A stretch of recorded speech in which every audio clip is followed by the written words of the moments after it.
J'ai vécu à Johannesburg entre 1998 et 2002 pour diriger l'Institut français d'Afrique du Sud. C'était un job formidable.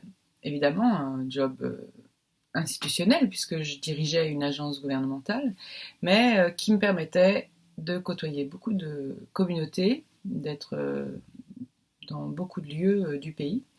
Il se trouve que j'ai aussi épousé un Sud-Africain, donc j'ai vécu cette période comme une immersion totale dans la réalité sud-africaine.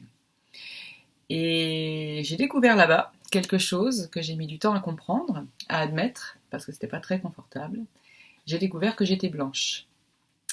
Comment ça s'est passé? D'abord, j'ai fait l'expérience de la minorité, ce qui n'est pas si fréquent pour nous, les Blancs, de nous trouver dans des situations où nous sommes minoritaires.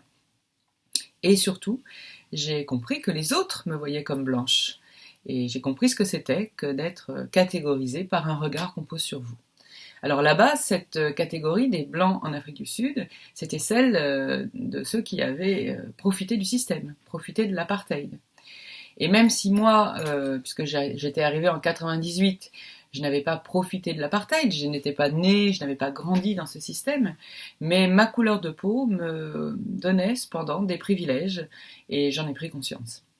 Donc d'une certaine manière, je pourrais dire que l'Afrique du Sud m'a remise à ma place et c'est depuis cette place que j'écris aujourd'hui et c'est depuis cette place que j'ai écrit Débutant.